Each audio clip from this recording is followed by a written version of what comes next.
What's up guys, welcome back to the channel and welcome to a very special video. This video marks 100 subscribers for the channel. Well, I think technically it's 99 subscribers because I am subscribed to my own channel myself, but that's a small detail. If you'd like to subscribe to the channel, you know where the button is, it's just below the video. Any subs will be appreciated. Hopefully try and make some good content for you all to view. If you do want to like any of the videos you see, that's always appreciated too. Here we have, well, I was hoping for something more significant for this 100 subscriber video, but it's a pretty good race actually. We have the Group 1 cars at Spa, superb combo, and I was on the reserve driver account. And it seems we managed to get into a top split. Maybe there weren't too many races going on that day, or races actually entering the lobby at the time. Maybe it was a late night race. But unexpectedly, reserve driver is mixing up with the best. On my main account, I actually put quite a bit of time last week into time trial. Here we've got my best lap of the week. The fastest way through turn 1 I found to be heavily trail braking in and basically sliding the rear. We'll just run you through this lap now quickly, and then we'll get into the main race where we did it on the reserve driver account. So using the Audi R18 2016 edition, trying the best to manage the hybrid as best we could. The Ghost you see ahead there is Key 25. I saved that early on from the week and used that as my reference Ghost, and it was really good for me to just judge myself against it. As we can see, a great entry into the chicane there, really closing in on the Ghost, and really good line through there. My first sector I was 0.03 down, so we know the laps are on here. Getting good rotation into this difficult second gear corner, and the Ghost is not getting away. Slightly missing the apex there, left a bit of time on the table there for sure, but still on a good lap. Difficult corner, you've got to commit to this corner, get on the gas early, and try and carry as much speed on the exit as you can. Into these two left-right corners here, or right-left corners, I felt quite strong in these normally, just balancing the throttle in third gear. This was another difficult corner, getting the braking early so you don't overrun the exit, because the speed you carry here carries you all the way down the straight, and we're up 0.7 up against my previous best time. And I knew my best time was actually quite a good last sector, so although I was up on the previous best, I knew this section had to be perfect to beat my 157.4. Turning in nicely into the right-hander, nice bit of a cut. The lap's not done yet. I've often lost the car on the exit, but we've got a good exit now. Across the line, 157.2. Really good lap time for me. I think my optimum was 157.1, so I think we're pretty much at the maximum there. Now moving to the race. This is on my reserve driver account. I put in a 157.9 qualifying time, which got me mid-pack. My reserve driver account is arguably more famous than my main account, after seeing it in Super GT videos, being recognised when lining up for racing. So yeah, reserve driver is starting to make a name for himself. Perhaps that's going to become my main account. Starting fourth in this race, some big names ahead. I think most of these guys ahead were top 30, top 50 kind of lap times. Starting the race, luckily we managed to get through the bus stop chicane. Fourth place is the lowest you'd want to start. Trying to get the tyres warm into turn 1 now. The braking zone was always very difficult on turn 1, lap 1 as well. A little bit of side by side ahead. They'll be compromised going through Eau Rouge for the first time, and we're looking like we've made a break from the 5th place driver, which is good for us. Just slightly out of range of slipstream, but with the cars fighting ahead, we should bring us back into the mix as we progress through this first lap. Tyres took quite a long time to warm up, as we've got some side-by-side action. Big Bonnie's got a bit of an issue there, and we've made that place. Looking now forwards to the blue and yellow driver ahead, closing in now. The interesting thing I found for this race is that more Audis were being used for the race than I expected. The Audi is notorious for amazing one-lap pace, as the driver has lost it on the exit curb promotes us to second place. That's completely unexpected, and we'll take that. Yeah, the Audi for the race, I never really considered the Audi to be a race car. Superb over one lap. It's incredible pace over one lap. It's like almost a second faster. The way the hybrid delivers the power is ridiculously powerful. But the hybrid just cannot be charged. So I think some of the drivers have been working on techniques to overlay throttle and brake to artificially regenerate some hybrid, and it's certainly helping them out in the race. But certainly after the first lap, the Audi drivers are going to be looking for techniques to kind of harvest the battery power for the hybrid, which should compromise their overall lap time. So now we've got about a 2-second gap to the guy in first place, reasonably comfortable behind, and now we're in the Toyota TS050. This is one of my favourite Group 1 cars to drive. With the Audi and the Porsche, the way their hybrid is delivered, it can give you significant understeer on corner exit. But the Toyota just feels really good to drive. I think it actually sounds one of the best cars as well. It's got a great, nice revvy engine. Flat through Eau Rouge, tyres are fully up to speed now on the second lap. And I think we are just starting to gain on the leader.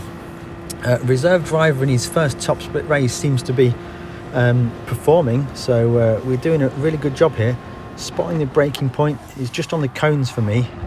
Trying to carry second gear into the first part of the chicane, shifting up on the turn in for the right-hander there gets us a nice line through there. Difficult to get the braking into this corner here. The road cambers away, it drags the car to the outside, and we've closed a significant amount onto the first place driver, and we're feeling quite confident. Tyres are fully up to temperature now, so we are focusing now on closing that gap. As we turn in, we're a little bit wide as we just touched the outside, and we've made a massive mistake there. That's going to give us dirty tyres. It's going to lose us time to the drivers behind, as we are severely compromised on grip. The dirty tyres are just not cleaning up, and we are about to make another mistake as we break into a difficult right-hander. We're super wide, and we've gone even beyond the AstroTurf to the gravel. Avoid contact there with the two drivers coming past us.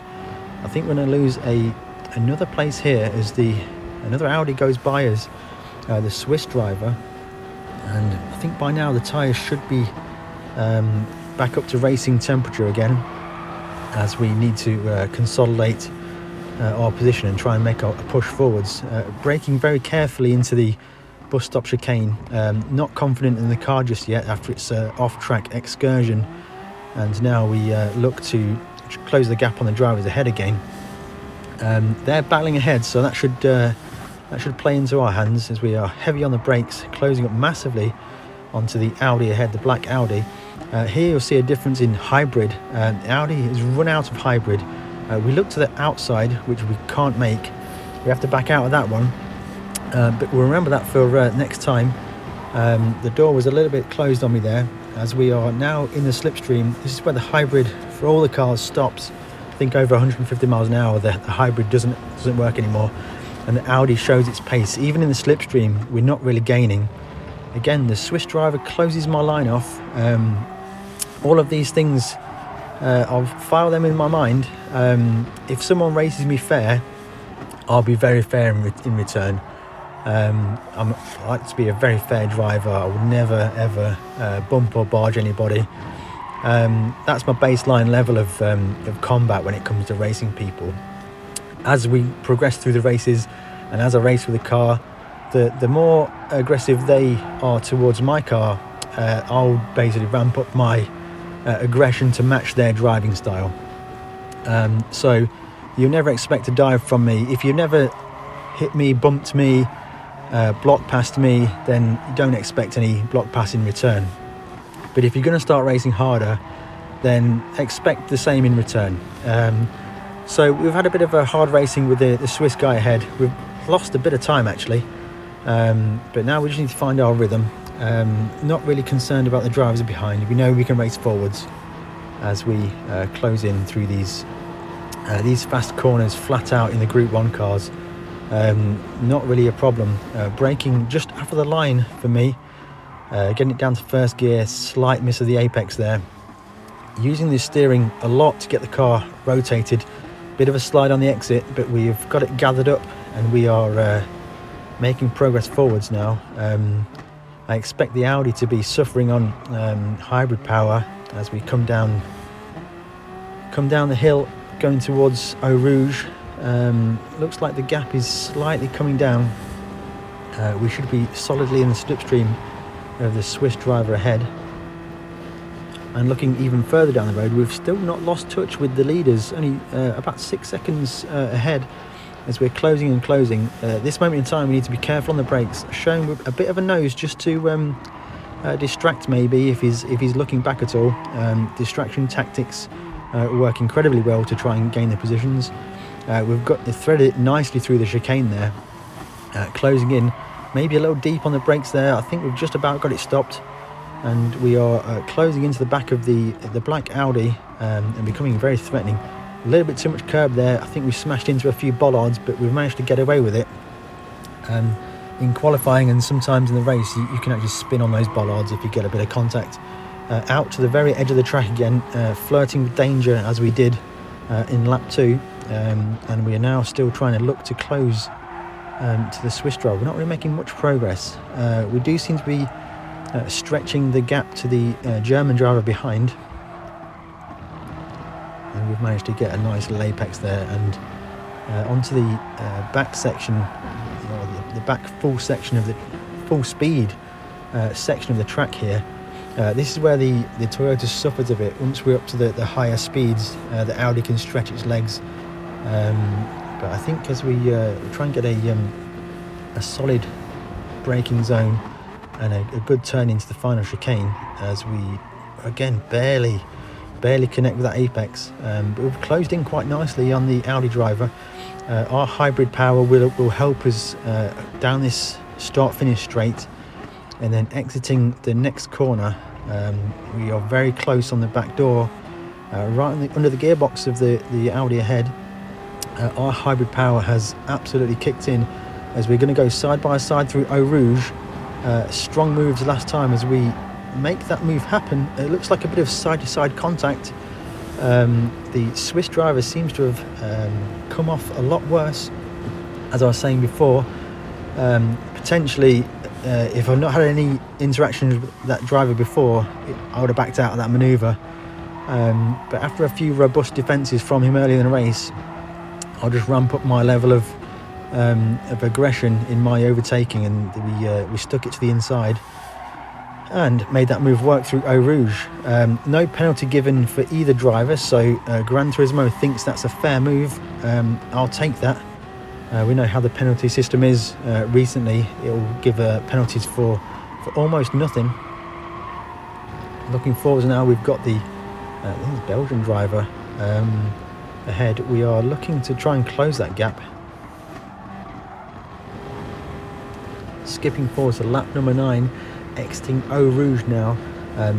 Looks like we've closed in on the drivers ahead, and a penalty for one of them. Significantly, that's going to put us ahead just as we get into the braking zone. We've made that move work. Now, interestingly, I don't know if slowing down for a penalty actually would regenerate the hybrid. It's something I've just thought of, and it might be worthwhile testing, because that could offset what the Audi could do as the race goes on. A little bit wide there through the corners, but we've managed to gather it up. So it's a Toyota ahead. We're in the Toyota, and the Audi is behind us. A very strong, very fast A+ driver, and it's going to be difficult for us to hold on. With just over 1 lap to go, we can see in the top right of your screen him looming large in the background, hunting in. But we're still trying to focus on racing forwards, trying to hit apexes and close in on the driver ahead. That is the best way to defend, is just to kind of keep your momentum up, keep your lap times good, and it just seems to be working. That the driver's not really closing, although he has got the slipstream, and he's in the stronger top speed car, which is the Audi.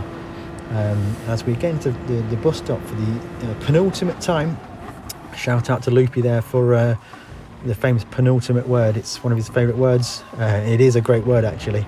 as we exit the bus stop chicane into the main. He's got side by side. His hybrid's probably faded, as we can get back past, and we're going to be slowing the car down into the first turn side by side again. I think he'll be suffering on the hybrid, as you can see on the mini map. We just pull ahead now. The hybrid's worked out for us there, but we're going to be very, very compromised once we exit Eau Rouge. He'll be firmly in the slipstream, and probably with a more dominant car for top speed. We stay to the inside, we stay defensive, side by side. He's got the move done. There's not much I can do. I can't really get back past on the brakes, but we can just stay close by, see if there's any point where his hybrid starts to fail on him, and maybe strike back, as he's already gapped us there. It was a great exit from the chicane as we try and keep the car tight. I don't know what his tyre wear would be like. Ours seems to be okay, but he seems to just have put a real spurt on and got ahead, almost breaking slipstream distance already.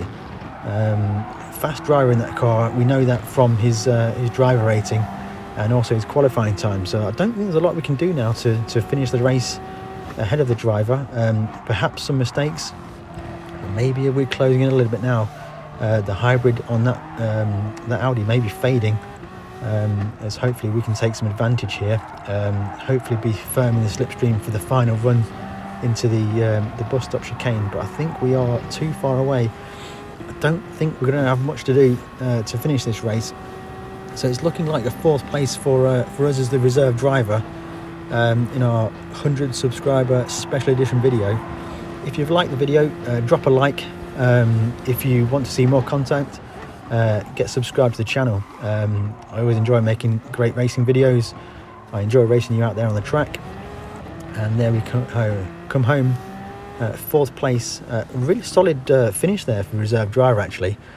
It's not something I was expecting really. With the reserve driver account, it's often in the lower lobbies, the BS kind of lobbies. So to appear in basically with some A+ drivers, it was unexpected, but it was great fun to race with them. I do like the Group 1 cars. It's probably one of my favourite cars to race. This week it's the Group 4s and Group 3s, Laguna Seca and Brands Hatch. I'm not so good there at all, so I'm not sure how much racing I'll be doing there this coming week, but let me know if you enjoyed the video. Let me know in the comments below. Yeah, thanks for watching. We'll see you next time.